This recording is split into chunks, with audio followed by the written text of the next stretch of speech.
السلام عليكم. قبل أي شيء صلوا على النبي عليه الصلاة والسلام واشتركوا في القناة وفعلوا زر الجرس ليصلكم كل ما هو جديد. معانا 2 منزل للبيع. المنزل الأولاني زي ما حضراتكم شايفين مساحة 105 متر. المنزل 3 أدوار. الشقتين الدور الأول والدور الأرضي والدور الثاني متشطبين، والدور الثالث متشطب برضو بس السقف بتاعه خشب. الدور الأرضي يصلح محل أو يصلح أي مشروع تجاري، لأن المنزل في مكان حيوي. عرض الشارع اللي فيه المنزل 5 متر. المنزل 3 أدوار، الدورين الدور الأول والدور الثاني زي ما حضراتكم شايفين، والدور الثالث برضو موجود لكن السقف بتاعه خشب. المنزل كل شقة متقسمة 3 غرف وصالة ومطبخ وحمام. المنزل بسم الله ما شاء الله واجهته كبيرة، وكمان دخله بلكونة.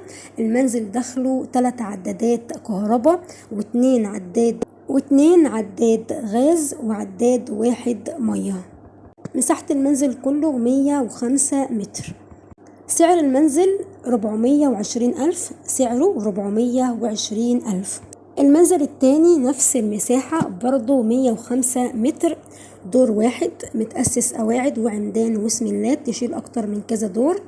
المنزل 3 غرف وصالة ومطبخ وحمام، دور واحد جاهز على السكن. دخلوا 3 عدادات، عداد كهرباء وعداد مية وعداد غاز. عرض الشارع اللي موجود فيه المنزل 5 متر، والمنزل قريب جدا من الأسواق والمدارس، وكمان هو في مكان حيوي جدا، وسعره يعتبر كويس جدا. سعره 355,000. سعر المنزل اللي معانا 355,000.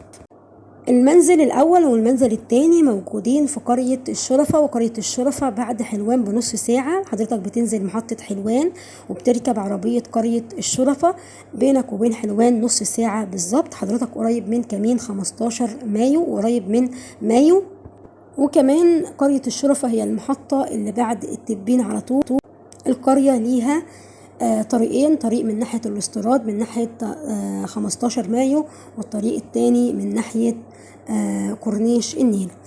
طبعا القرية مش متطرفة، القرية معروفة جدا جدا جدا. انزل حلوان واسأل على قرية الشرفة، اي حد هيدلك وهيوصلك للقرية. كمان موجود فيها مدارس، موجود فيها مستشفيات، موجود فيها اسواق، موجود فيها كل حاجة.